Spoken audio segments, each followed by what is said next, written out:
Baik,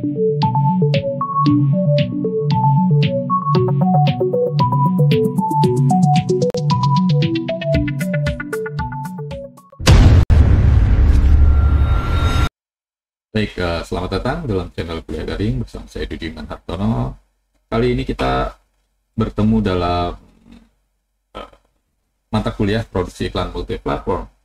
Ya, pada pertemuan ini kita akan membahas perkembangan industri digital, budaya digital, platform, dan tentu saja algoritma. Algoritma ini adalah cara kerja platform, cara kerja iklan di dunia digital. Seperti biasa, bagi yang belum subscribe, silakan tekan tombol subscribe-nya, okay. Boleh centang tanda loncengnya untuk mendapatkan notifikasi video-video terbaru dari Kuliah Daring. Oke, untuk mendukung channel ini semakin berkembang, silakan memberikan donasi melalui Saweria_Kuring. Terima kasih sebelumnya. Simak penjelasan saya pada sesi kali ini. Baik. Ya, perkembangan industri digital. Hari ini kita masuk ke era digital. Kita tahu bahwa media juga bermetamorfosis dari era cetak, kemudian ke era radio, era televisi, masuk ke fase internet, sampai kemudian ke digital. Ya, di dalamnya adalah tidak hanya internet, tapi juga kemudian fase web, fase aplikasi, dan sebentar lagi atau sudah sebagian menggunakan fase internet of things. Ya, perkembangan media digital yang hari ini sudah semakin sophisticated, canggih, sudah semakin banyak digunakan oleh orang-orang, membuat kita semua termasuk industri periklanan juga harus cepat beradaptasi. Pertumbuhan manusia yang mengakses internet setiap hari semakin bertambah. Ini membuat kemudian ekosistem digital semakin bertumbuh. Iklan tidak sekedar sebuah informasi yang persuasif, tapi telah menjadi sebuah ekosistem yang interaktif dan partisipatif. Ya, kita tahu bahwa dalam iklan digital, audiens bisa memberikan komentar, bisa memberikan review, bisa membuat satu gerakan aksi untuk cancel culture, barangkali boykot. Itu yang harus dipahami, disadari oleh para produsen, termasuk konsumen itu sendiri, sehingga konsumen juga sadar bahwa dirinya punya kekuatan dalam menentukan iklan tersebut, karena kita bisa audiens bisa membuat sebuah micro campaign yang membelokkan atau mengubah arah dari kampanye yang sudah dilakukan oleh produsen. Pokoknya iklan Indomie banyak muncul kreativitas dari netizen. Indomie rasa yang tak pernah ada gitu. Kita sebenarnya bukan iklan resmi dari Indomie. Ada banyak iklan-iklan semacam itu. Kemudian 70% belanja iklan global dialokasikan ke digital. Di Indonesia termasuk di tahun ini 2025 menurut Grup M, 75% total belanja iklan Indonesia dikuasai. Ya, kita bisa lihat data dari Nielsen,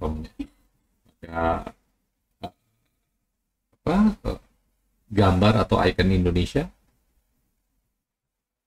Iklan televisi sekarang hanya menempati 59%, sedangkan iklan internet 75%.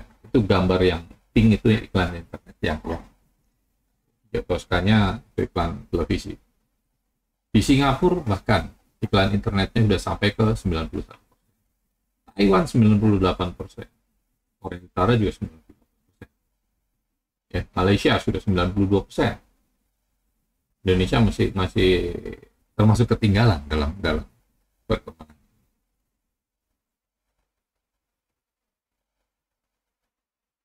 Ya, jadi total angkanya lebih dari 3 miliar US dollar untuk belanja iklan digital di Indonesia. Nah, uh, perkembangan ini berkaitan dengan atau melahirkan budaya digital melalui platform, melalui cara kerja algoritma yang kemudian menentukan, mengarahkan preferensi audiens. Budaya digital, ya. Salah satu yang bisa kita cermati atau karakteristiknya adalah konsumen menjadi semakin aktif dalam bentuk partisipatif, ya, dalam memberikan komentar, review, memodifikasi iklan. Konsumen atau khalayak tidak lagi menjadi objek pasif, tapi dia adalah subjek. Dia konsumen atau customer sekaligus produsen. Istilah prosumer kemudian diperkenalkan oleh Toffler sebenarnya jauh sebelum era digital. Ada istilah ini sudah dimunculkan oleh Alvin Toffler. Kemudian ciri kedua participatory culture, budaya partisipasi. Ya. Nah, kemudian kita tahu bahwa anak-anak Gen Z ini punya sifat atau empatik yang luar biasa, bisa menggalang sebuah aksi donasi untuk sesuatu untuk orang yang dia tidak kenal. Banyak sekali contoh-contoh aksi semacam ini. Ya, kita bisa lihat di crowdfunding, kita bisa .com dan sebagainya. Participatory culture ini juga menimbulkan menghadirkan ruang-ruang diskusi digital, ruang publik, digital public space. Jadi era digital ini memungkinkan ruang diskusi yang terbuka, sehingga para pembuat konten dalam hal ini iklan juga harus memperhitungkan situasi tersebut. Ya, salah-salah iklannya kemudian malah menjadi sebuah blunder. Nanti akan kita lihat beberapa contoh. Ya, karakteristik partisipatif tadi, komunitas interaktif, ya, budaya viral, no justice katanya. Di bidang hukum seringkali viralitas menggagalkan sebuah keputusan yang dianggap tidak berkeadilan. Di Indonesia contoh tadi partisipasi atau konsumen aktif, contohnya tadi saya sudah sebutkan tentang Indomie gitu. Indomie rasa yang tak pernah ada, atau rasa yang pernah ada, sosial untuk yang susah move on. Ini lucu-lucu sebenarnya. Dampaknya tadi ada ruang dialog, ada public sphere di ruang digital, menghasilkan meme yang menghibur, kadang-kadang satir, ya, kadang-kadang juga penuh dengan kritis. Nah, tantangannya kemudian bagi para produsen adalah kontrol terhadap pesan menjadi lemah. Tadi saya yakin Indomie tidak membuat apa namanya meme seperti ini, tadi rasa yang pernah ada dan sebagainya dengan foto mantannya dilaminating. Itu adalah kreasi dari netizen. Nah, produsen tidak punya kontrol untuk melarang netizen. Yang berikutnya tantangannya adalah overload konten. Ya, kita ini kebanjiran informasi, kebanjiran konten, setiap hari orang memproduksi konten yang masuk ke ruang-ruang publik, ruang-ruang private melalui ponsel. Di mana ponsel kita bawa, disitulah iklan masuk menemui kita. Kemudian ya, ini berkaitan juga dengan resiko reputasi. Kontrol pesan yang lemah berkaitan dengan resiko reputasi. Ya, kalau yang dibuat netizen adalah sekedar meme yang lucu, yang menghibur, mungkin salah. Tapi kalau yang dibuat netizen adalah sebuah meme yang kritis, Indonesia darurat, itu menyulitkan, membuat pusing pemerintah gitu.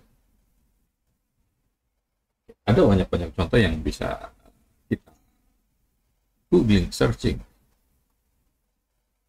Oke, kemudian platform ini menjadi elemen penting dalam era digital. Platform sebagai ekosistem iklan.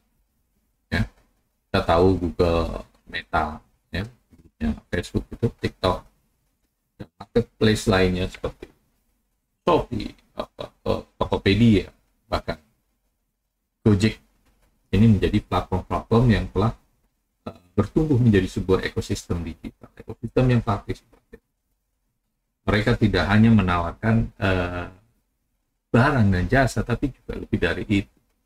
Dia bertindak sebagai pengelola jasa keuangan, memberikan pinjaman melalui pay letter,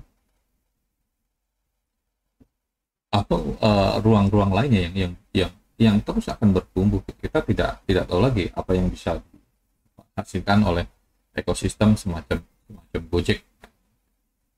Dia tidak hanya awalnya kan, aplikasi jasa transportasi, kemudian berubah jasa pengiriman barang, berubah lagi menjadi bertambah lagi jasa pengiriman makanan, dan seterusnya. Nah, era digital itu sangat bergantung atau berbasis pada data driver. Apa yang kita hasilkan, apa yang kita unggah, kita upload, itu adalah produksi data, fabrikasi data yang dihasilkan oleh Facebook, Twitter, atau marketplace lainnya. Itu sangat berguna bagi mereka yang memiliki akses untuk mengolah data tersebut. Gojek namanya. Gojek bisa dengan presisi menentukan spot mana saja yang ramai pesanan ayam goreng, atau spot mana saja yang ramai pesan transportasi ke arah pusat kota.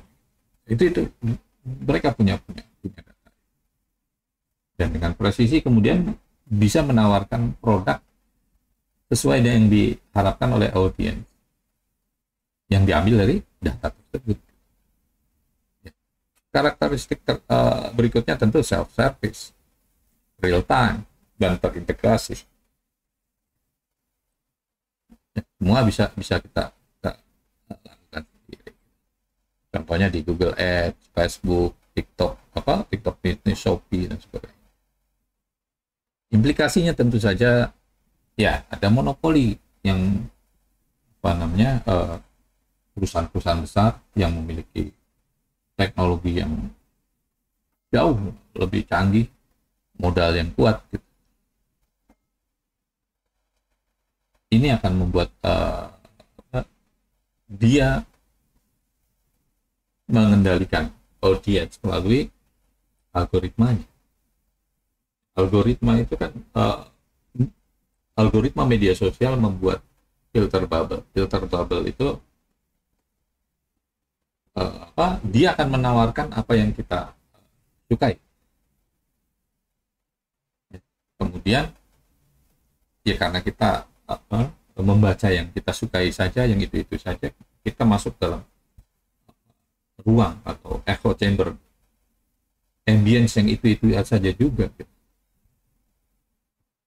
Nah, algoritma itu kemudian bisa digunakan tadi untuk melakukan monopoli, dan sebagainya. Ada isu regulasi. Ya, saat ini media-media besar di Amerika, Rolling Stone, beberapa media besar saya lupa, saya ingat Rolling Stone itu melakukan gugatan terhadap Facebook atau terhadap Google gara-gara Google memberi sekarang Google ada yang namanya apa namanya algoritma, ya ada algoritma mode, ya.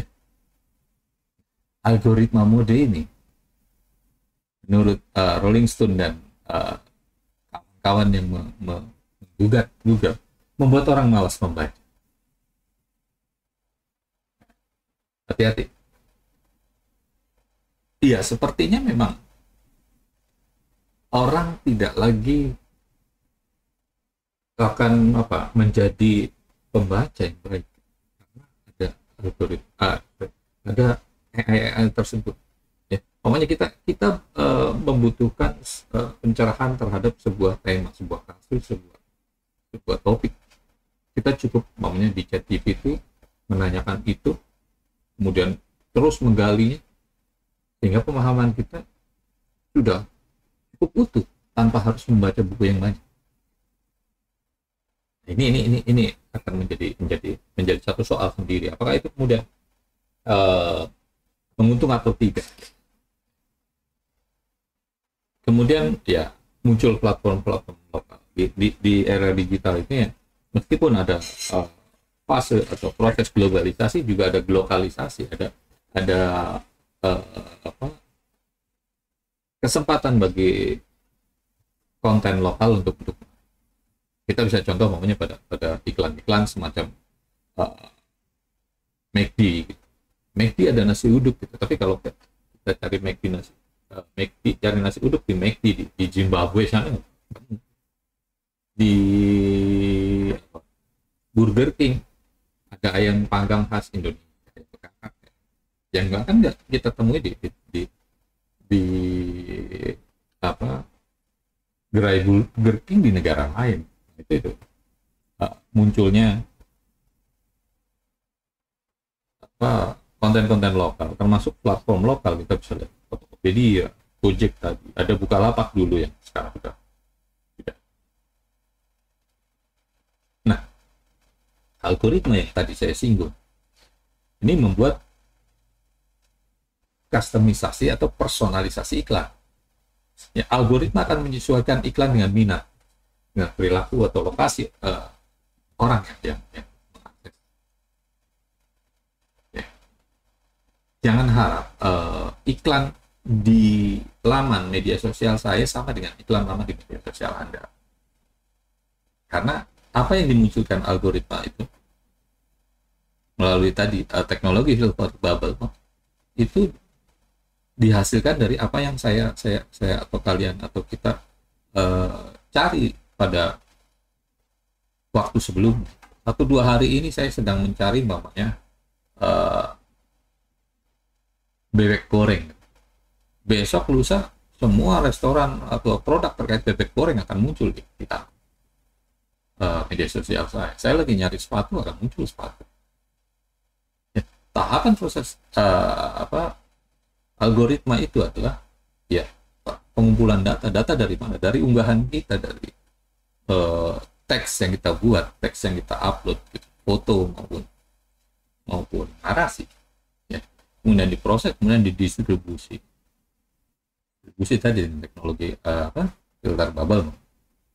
Nah, ini yang akan membuat personalisasi atau kustomisasi terhadap iklan-iklan tersebut. Jadi iklan langsung menyasar pada individu-individu yang memiliki preferensi sesuai dengan iklan yang saya sedang lagi membutuhkan gigi palsu gitu, saya baru cabut gigi, itu laman media sosial saya isinya dokter gigi dan tukang praktek tukang gigi. Ya. Nah, ini ya. Jadi dia akan sesuai dengan konteksnya. Karena ya media sosial, smartphone kita bisa merekam percakapan. Ya contoh-contohnya tadi di Instagram yang saya bilang itu bahwa iklan-iklan yang muncul di saya adalah yang sesuai dengan preferensi saya sesuai dengan apa yang saya butuhkan belakangan ini. Jadi kalau kita mau lihat teman kita yang lagi ngapain gitu, lihat aja halaman iklannya. Nah, implikasi dari semua itu adalah ya iklan digital efisiensi biayanya lebih murah, keterlibatan audiensnya tinggi, ya. ROI-nya cepat, tapi juga memungkinkan atau rentan terhadap isu etika. Banyak hal-hal yang kemudian dianggap tidak etis. Kita bikin konten di depan sebuah bangunan suci gitu atau tempat ibadah gitu. Ada bikin konten ketika di tengah kedukaan kematian.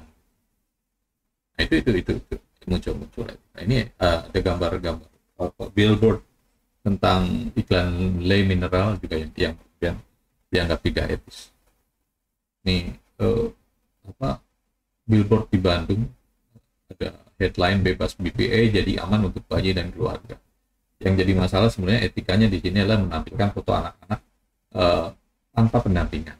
Itu isu-isunya. Ya. Kemudian ini juga berkaitan dengan isu regulasi, bagaimana negara harus mengatur terkait keamanan data. Ya.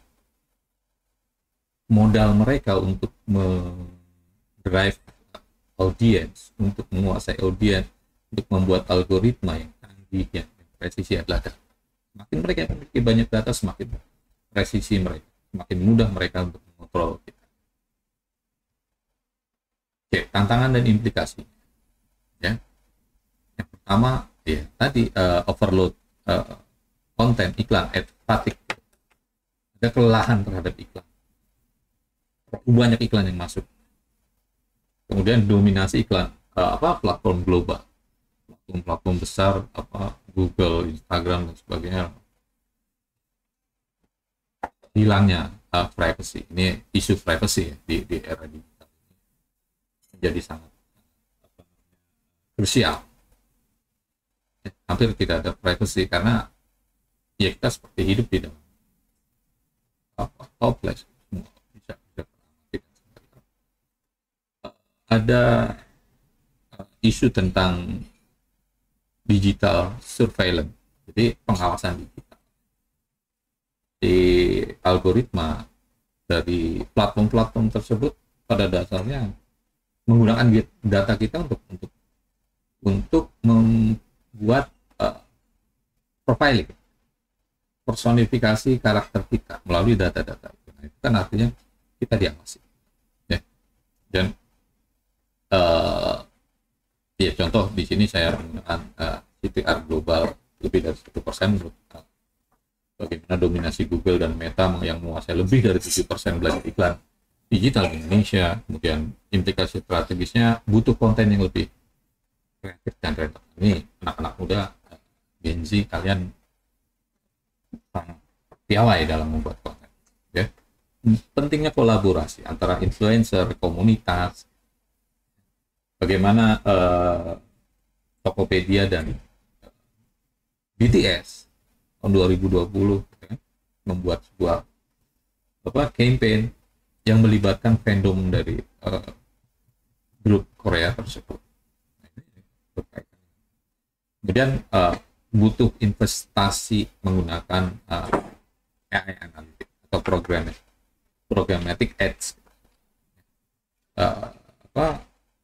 AI atau aplikasi yang bisa membantu kita dalam kinerja periklanan. Dan ya berkaitan bolak-balik regulasi dan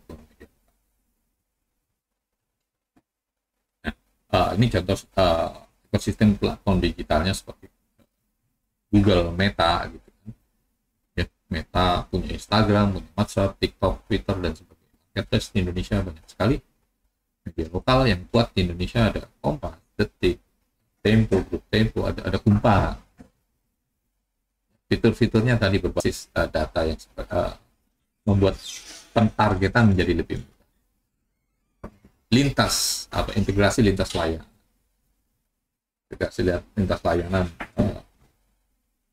Ini berkaitan dengan platform yang berbeda-beda. Kemudian self-service app, kita bisa memilih target sendiri, bisa memilih uh, tempo atau rentang waktu sendiri yang itu akan disesuaikan dengan budget yang kita miliki.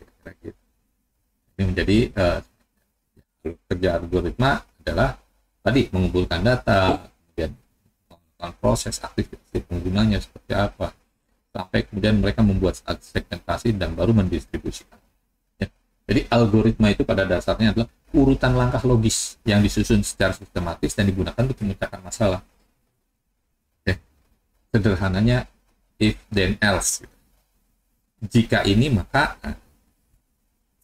kalau kita mau daftar mau masuk ke sebuah web, masuk apakah kita member? Bukan. Kalau bukan, masuknya ke web yang terbatas. Kalau member, oke, masuk ke web berikut, masuk ke laman yang lebih besar. Itu algoritma.